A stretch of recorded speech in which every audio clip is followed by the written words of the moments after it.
Voices for the Networked Society, the podcast of the Weizenbaum-Institut. Hallo und herzlich willkommen zum Podcast des Weizenbaum-Instituts für die vernetzte Gesellschaft. Ich bin Bennet Etsiwah, Doktorand in der Forschungsgruppe 5 mit dem Forschungsschwerpunkt datenbasierte Geschäftsmodellinnovationen, und heute leite ich euch durch eine Sonderfolge unseres Podcasts mit dem Titel Digitale Plattformen. Bei dieser Podcast-Folge handelt es sich um eine Spezialfolge außerhalb unserer Bildungsserie. Anlass dazu ist der Besuch von zwei Gastwissenschaftlern am Weizenbaum-Institut, John Zysman und Dafna Bearson von der University of California in Berkeley.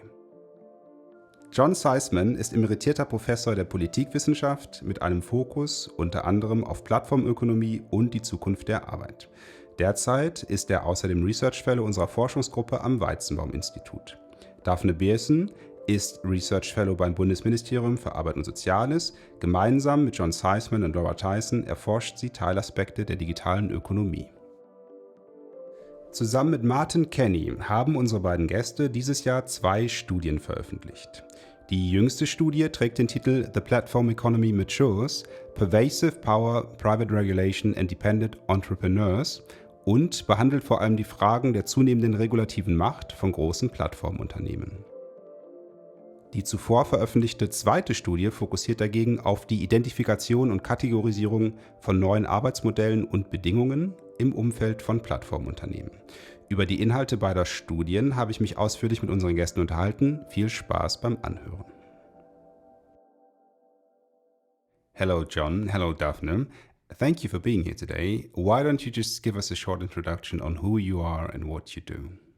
Well, I'm John Zysman, and Martin Kenny and I, Martin Kenny at University of California, Davis, and Dafna Bearson, who works with Martin and I and Professor Laura Tyson at Berkeley, have been working on issues of the digital economy for quite some time. The latest phase of all this is issues of the platform economy. And I'm Dafna Bearson, and really glad to be here. Within your recent publications, there has been a strong focus on digital platform firms, which in other publications are simply defined as multi-sided markets. Now, do you think that this is a sufficient definition to understand this phenomenon? It's certainly a place to start. That is, it's a perfectly solid beginning to the conversation. The question, of course, becomes that there are multiple kinds of, not just sides to the market, but varied versions of these platforms, social media platforms, Google, retail platforms, Amazon, and so forth. So one needs to clarify within each of these categories characteristics of those platforms. But in general, this notion of a multi-sided market is perfectly workable. So at some point in another paper, you proposed a taxonomy for these kind of platforms. How does it work? Well, the taxonomy is simply a way of trying to separate things out, as I said, social media, retail, and the like. The interesting question is not simply the platform, it's the ecosystem that grows up around the platform. And I think that's where a lot of the focus ultimately needs to be, because the issues of economic consequence and the issues of power, and of which are of such interest to all of us, in fact, rest in the way the ecosystems are organized, and they're linked to the core platforms. Could you give us an example of how these ecosystems work? Well, the classic issue is think of all of the complementers, as we like to call them, for Amazon, the people who are selling on Amazon. As Kenny would say, if you aren't visible on Amazon or you're not visible on Google as a company, you don't exist, which wasn't previously the case. So, and the other part of the ecosystem, it differentiates digital platforms of this era from platforms of an earlier era, is their ability to move across sectors destroying the meaning of sectoral boundaries and their ability to very easily move internationally. So suddenly the ecosystems aren't just, the ecosystem around Berlin or around Baden-Württemberg or around Silicon Valley, but Google has a global ecosystem. Amazon has a global ecosystem. Alibaba has an ecosystem that is principally Chinese and outside the United States, which is a separate conversation as to why that's the case. In your work, you tend to differ between mega platforms and sectoral platforms as well. Now, what's the difference between these two concepts?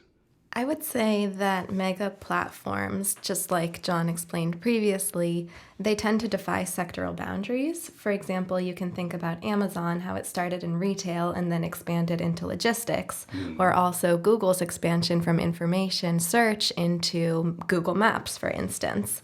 Whereas sectoral platforms tend to stay, for the most part, in their sector, like Uber in transportation or Airbnb in accommodation.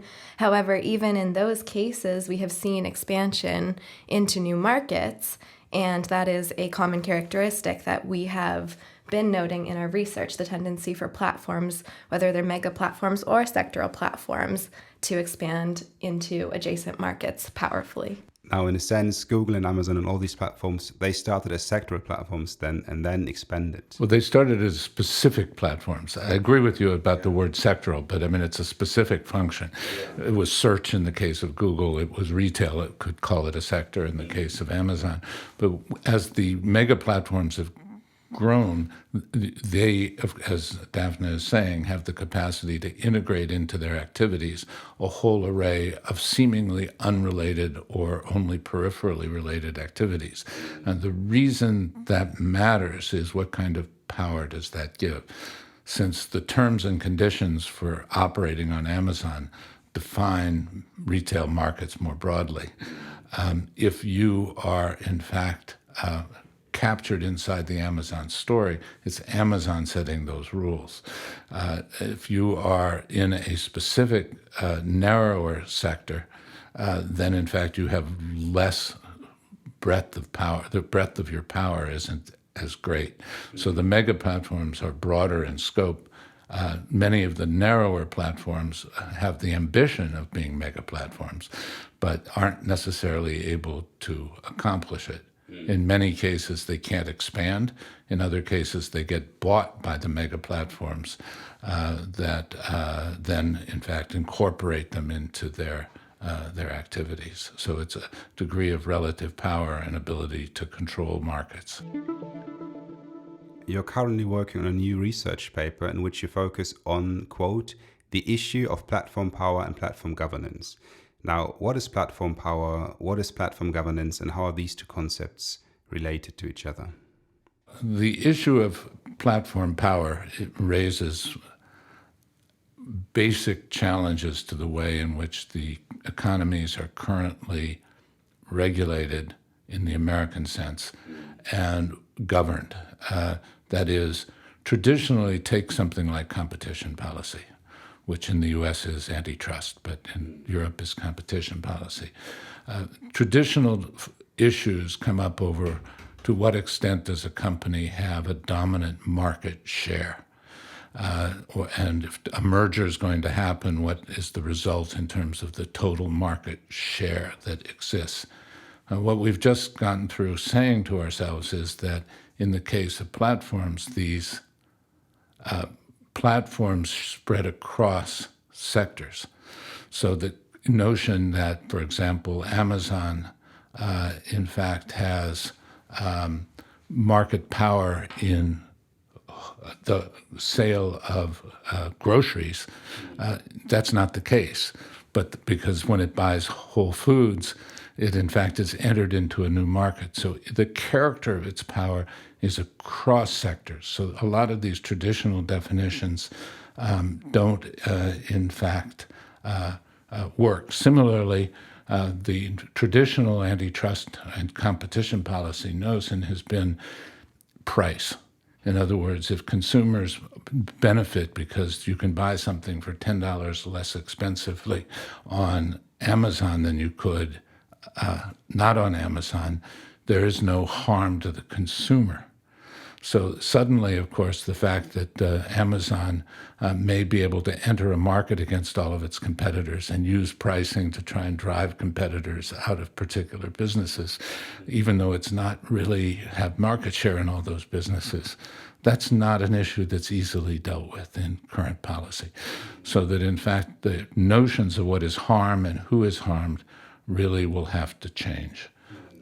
We can say more about that. I don't know whether you want to add anything to that. That's great. Well, then I would add that, a lot of the classic definitions focus on consumer, but in a lot of the work that we've done now, what we call dependent entrepreneurs, that is, the entrepreneurs who are dependent on these platforms are equally the victims, or equally, let me correct that, equally subject to the power of the platforms. And they're subject to the power of the platforms not just through this percentage of a market that a platform has, but in terms of the terms and conditions. Remember, when you go on, you check, I accept the terms and conditions. And if you're an entrepreneur and you say you want to sell on Etsy, or you want to sell on Amazon, or you want to deal with, if you're a driver, you want to deal with Uber, you check terms and conditions, which means you're entirely subject to the private regulation that is established by the platforms, that's independent of whatever public rules may exist. So all of those are instances of platform power that aren't really availably or easily treated inside of the existing frameworks of law and regulation. So the notions of what is power in the marketplace is going to evolve, that's for sure. And the question of how you regulate or how you control that is also going to change. One small parenthesis, I had a long lecture yesterday from one of our collaborators, Helena Malikova, at Competition Authority in Brussels. Regulation in the US means both enforcement and rulemaking. In the European context, it tends to much more mean just rulemaking. So when I use the term regulation, I mean enforcement and rulemaking, because I can't avoid it. I mean, it's too much built into the way I think about things. Okay. And just to add on to what John was saying about platform-dependent entrepreneurs, I think that and in the context of power, it's equally important to think about the fact that if you are selling on the Amazon platform and you do decide, okay, I don't agree with the terms and conditions that are being offered to me, I don't accept that, let's say they're going to raise the amount that's being charged for every sale, you don't necessarily have a close substitute to Amazon that the seller could then move to, since Amazon is so powerful. Right, and therefore the winner-take-all characteristics of the maker platforms make it difficult for there to be competitors. I mean, I recognize all of the dangers and all of the consequences, but when I needed to buy new earbuds for my phone here in Germany, and I was too lazy to go around the corner to the store I know sells them at a higher price, I ordered on Amazon to be delivered in Germany a set of earbuds for my smartphone. Exactly. Did they arrive? Well, they will. They're being shipped. They're on the way. It was partly an experiment, actually. It was an experiment because it was inexpensive enough that I wanted the answer to the question you're asking, which is, would they get delivered? So, I mean, I thought, okay, this is a 15 euro investment, a research investment in discovering whether or not they get delivered. Right. If they get delivered, I have the earbuds. If they don't get delivered, I know the answer to that question. Yep. And I would have paid 15 euros to know that answer. So is there an estimated date for the delivery? Monday. Right. Okay, we'll talk on Monday then. Yes. Okay, let's continue with the discussion. Now I wonder, what are some of the most important shifts that the economic platformization entails with regard to labor? Because we've talked about entrepreneurs, we've talked about firms, but what about the workers? Absolutely. Earlier this year, together with Martin Kenny, we wrote a paper called Labor in the Platform Economy, where we explored this exact issue. Essentially, what we're trying to do in this paper is shift the narrative from the labor displacement effect due to digitization to the way that new work and value creation is generated as a result of digitization. And so to do that, we develop a taxonomy of labor in the platform economy and apply it to 2 case studies, Amazon self-publishing and Etsy. And what we show is that there is really a quite broad way that platforms enable value creation and new types of labor, both as a result of the platform firm itself and also generated by the ecosystem around the platform firm, like John has been talking about. The labor generated as a result of a single dominant platform, let's say Amazon or Etsy, like we've explored in the paper, creates a ripple effect that then extends much further than the most commonly considered gig workers, like an Uber driver or something. It ranges from what we consider, or what we call the direct employees that work for platform firms, to platform-mediated sellers, to users who generate content on the platform, and far beyond. And we also, in this paper, explore the implications for working conditions for these different types, these different categories of labor created as a result of platforms. For direct employees, for example, there's good working conditions, high pay, stock options, and much more. Whereas for platform-mediated sellers or platform-dependent entrepreneurs, like Martin has coined the term, there's high income precarity, uncertain work conditions, and enormous variability. To follow on to that, I think there's an important point to be made about the platform discussion, which is much of the focus on digital tools and digital applications in the economy have focused on robots and factories. Especially in Germany. Especially in Germany, whereas 85% in the US of the economy is in services. And it's the services and labor in services side of the economy that is most powerfully affected by platforms. So we need, as Dafna is suggesting, entirely new categories of understanding work that's displaced, work that's created, because all the folks who work to create product on YouTube are complementers. And are they entrepreneurs? Are they employees? Are they gig workers? What are they exactly? We need different kinds of rules. So in order to look forward in the economy, we need to look through platforms. Looking backwards, we look at robots, factories, and that's the least of the problems that BMW and Mercedes and Volkswagen have. Now, is it fair to say that there's a dominance of US American platforms in the Western world? And if yes, why is that? Yes, and I'm not sure my European friends very often like my explanation of that.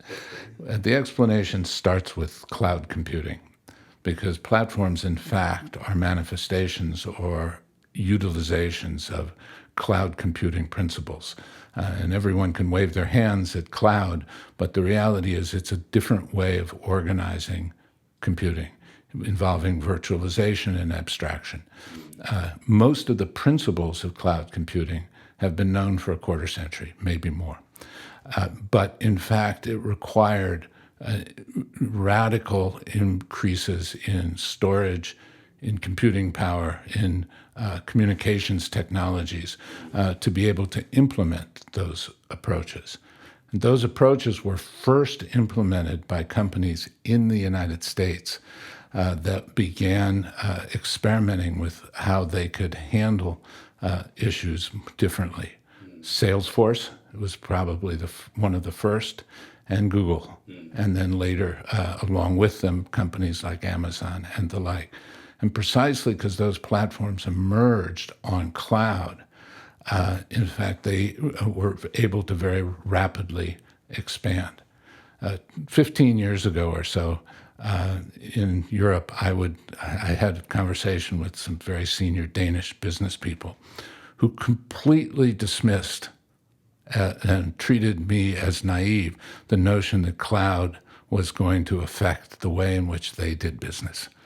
And then, in fact, later, with different set of people in Finland, suddenly the issue came up: how do you build a cloud structure for Finland? And we dragged in some of the Americans who had experience with this, but were they American? Well, one was a Brit who'd worked in the U.S., one was a French person who'd worked in the U.S. The ideas had emerged there and had been experimented with there and been dismissed in Europe. So it was very slow to evolve. It was one major part of it. Part of it, of course, is the scale of the American economy and all the other things that Europeans would point to, and a toleration and regulation in the U.S. The classic Uber characterization of how you deal with regulatory systems would never fly in Europe. You know the famous expression, don't ask permission, ask forgiveness, which is an Uber expression. That would not exactly work in a German It didn't context. work. Right. There's actual proof for that. There's proof of, so that in fact you had to go about it in different ways. But there are a whole range of assumptions that were made in the European context about cloud, because without cloud, you don't have platforms, and about what the implication of platforms were that were just ignored. But maybe Uber is a good example in this case, because obviously just copying ideas from US American companies and then apply them to, let's say, German or European markets, it doesn't always work. Absolutely. But a perfect example for counterpoint, not counterexample, was the emergence of what is now Free Now. What was it called before? My Taxi. My Taxi, which emerged amongst black taxis in London, faced with Uber. They, in fact, a number of them organized this new platform that suited their needs and was brilliant. I mean, I love My Taxi. Free Now is okay, but My Taxi, My Taxi was just wonderful, and therefore the issue was, had people thought about it earlier, they also could have done it, and they did it in a way that was compatible with the United Kingdom and with German regulation and so forth. So it's a question of the imagination to want to start those things. Do you think that the public regulation of platforms is overdue? Well, yes. And can I back up one point, which is the key to what clouds did was it provided the ability to rapidly scale. I mean, I think it's underestimated how significant it is, or what Amazon Web Services actually provides. I mean, if Weizenbaum decided it wanted to become a media mogul, and it would not need to buy all the technology. You could take your credit card and get started with Amazon Web Services. So the ability to scale, the ability to experiment came along with the provision of and the sale of cloud services. So should there be, I mean, the key to this is that, platforms represent private regulatory systems, and therefore in an important sense challenge the ability of the state, of government, depending on which country you're in, whether we call it the state or government, to structure the rules of the economy. And so we see ongoing struggles now between platform rules and public rules. And it's just beginning. Whether there need to be general solutions, to some extent things like the privacy regulation is a general solution. In other cases, rules about how to handle taxis or how to handle transport systems are narrower definitions. So will there be public regulation? There will be an endless set of fights at this point over what should be labor rules. How should gig workers or be allowed to organize? How do you create union structures in a platform world about transport systems and so forth? So we're going to see those, and we'll see general rules about privacy or about competition policy. So I think, we're going to see 20 years of struggle over the boundaries between private regulation and public regulation. But will that struggle ever end? In some sense, no, but every reiteration, if you go back to the Industrial Revolution, there was a period when new rules emerged. And in fact, labor began to be integrated into political systems, mass labor. And the way in which it was done was very different in England or very different in Germany. Germany never gets settled till after the Second World War. In Britain, it happens in a different kind of way. But then there are more stable sets of rules about how labor is organized, even if the struggles don't end, even if the struggles continue. But some of the broad parameters may get set. We'll see. I was just going to add on to what John said in terms of how I think about platform governance and platform regulation, which is that in some instances, platform regulation will involve the creation of new regulation. For example, what we saw with GDPR and with AB5 in California, which is about how to classify gig workers. But in other instances, platform regulation will involve the application of existing regulation to platforms. So, for example, can platforms change the terms and conditions of contracts on sellers without any prior notice? Do minimum wage, anti-discrimination, and other worker protections apply to platform workers? Those types of questions. One thing we haven't picked up, which I would like to do, is how do you track, if you're doing public regulation, what's actually going on in the platform economy? And I think, some of what Dafna has been doing and is pretty important to trying to track that. Robert Solow used to say, he saw computers everywhere except in the statistics.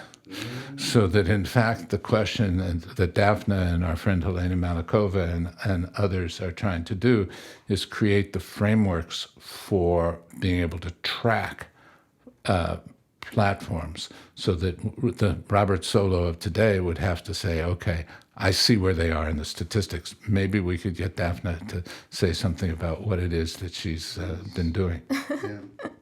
Absolutely, I would be happy to. We just completed a paper that is called The Platform Economy Matures, where we essentially go into all of these ideas that John just articulated. And we are able to come up with a framework to estimate the presence and economic significance of digital platform firms across all service-providing sectors of the economy. The way that we do that is we agree on a sample of 40 dominant and diverse digital platform firms. For example, Google, which is an information platform, Amazon, a transaction platform, and many more, which you can see in the paper. And we consider whether these digital platform firms are present and economically meaningful across the economy. Essentially, what we conclude from this is that platforms are pervasive, and once they are planted, they have vast potential to spread into new markets. And part of the issue is, do platforms have different kinds of profit margins? And one of the key things that Helena Malikova is doing in her discussions in the commission is trying to use financial analysis rather than just industry structure analysis.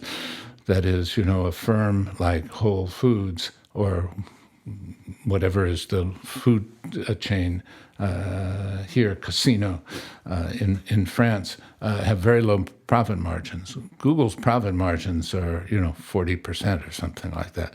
So that's how there's market power. I mean, if you have absolutely extraordinary levels of financial return, it's usually because you have a dominant position in the market. So if we combine the kind of work Dafna is doing on where are they present with the kind of work that Helena is doing about what kind of profit margins they have, you can see the transformation in the economy in important ways. And hopefully, if we get it right, we can, in fact, say to the solo doubters, here are the platforms, here are their consequences. All right, maybe one last question. If you could make a wish, what would be a desirable outcome of these events, let's say 20 years from now?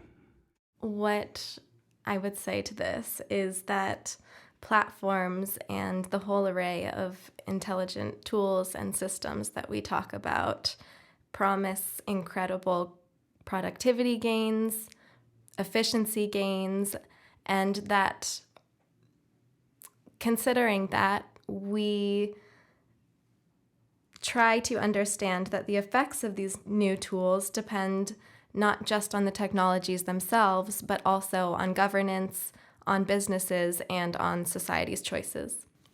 Since I'm much older than Dafna, I've long since learned that projecting technological futures is a hopeless game.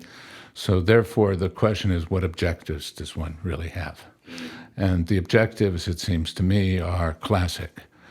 Equitable for our public purposes, or my objectives in working on these things. And the objectives become, as a citizen, but they're the appropriate objective, which is that there should be equitable and healthy communities, that in fact have employment that in fact supports people both in their economic reality and in their social and community reality. And then the question becomes not what are the that's a broad objective. What are the things we can think about now that might, without being able to project the future, because it really is hopeless, that we can focus on? And I think importantly, the issue really is that these digital arrangements are tools.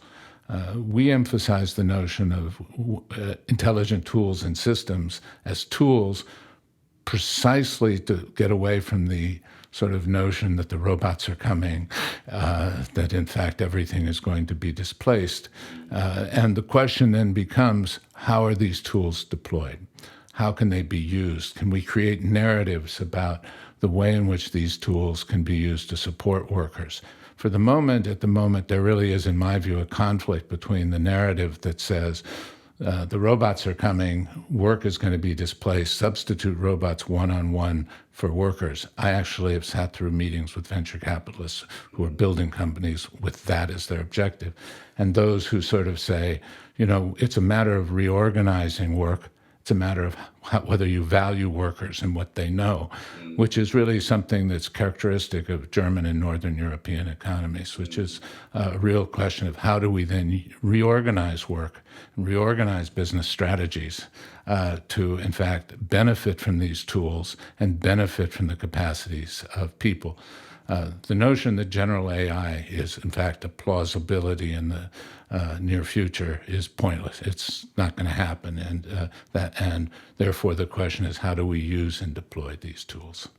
So maybe the answer to the question why there's so much hype and fear involved in these discussions is just that it's unprecedented and people don't know what to do with it? Well, one way of it is saying is, many years ago when the work on what is now called AI was beginning, there was a debate about what to call it, in which the Nobel Prize winner Zysman wanted to call it, something like complex computing tools. And Minsky, who becomes one of the godfathers of AI, wanted to call it AI because he thought it marketed well. So that, in fact, the notion of AI leads from the notion, what we have are tools that do sophisticated statistical inference on ever greater levels of data in narrow, definable areas where the context can be specified. We don't have general tools. And therefore, the ability to jump from these narrow applications to something more general is pointless. It's not going to happen in any reasonable extension of what's going on. That doesn't mean that there aren't real issues around what is now called narrow AI. Privacy, the ability to generate calls, replace workers in call centers. So we should focus on those questions and say, well, if you call into a bot at a call center, what don't you get? And what can a worker do? And what can we do with all those other workers? To some extent, everybody disappeared off of the farms. I grew up in a farming area. there are only 12 people on the farms in Nebraska now because, but they're all doing something else. So the history tells us that it isn't a displacement of work altogether. It's what kind of work emerges and what are the political and social rules that assure that the emerging workforces, the emerging work supports healthy livelihoods. So I think it's as much a political story and a social story and a story of influencing business narratives, moving them away from the idea that they can live without workers, as it is anything else. Thank you, Dafna, and thank you, John. Thanks. Thank you. So, das war unser Interview mit John Zysman und Dafna Bearson von der UC Berkeley. In unserer nächsten Folge machen wir weiter mit dem zweiten Teil unserer insgesamt dreiteiligen Bildungsserie. Dafür begeben wir uns ans ZIW, das Zentralinstitut für Weiterbildung an der Universität der Künste Berlin. Denn dort wurde vor kurzem ein Studiengang teildigitalisiert. Wie man das auf die Beine gestellt hat und wie die Lehre sich dadurch verändert, das erfahrt ihr bald, bevor wir dann in der dritten und letzten Folge dieser Serie die Digitalisierung an deutschen Schulen unter die Lupe nehmen. So viel erstmal von uns aus der Forschungsgruppe 5 des Weizenbaum-Instituts für die vernetzte Gesellschaft. Wenn euch dieser Podcast gefallen hat, dann teilt ihn gerne mit euren Kolleginnen und Freundinnen. Und natürlich würde es uns sehr freuen, wenn ihr auch die kommenden Folgen anhört. Mein Name ist Bennet Etsiwah und ich bedanke mich vielmals fürs Zuhören. Tschüss!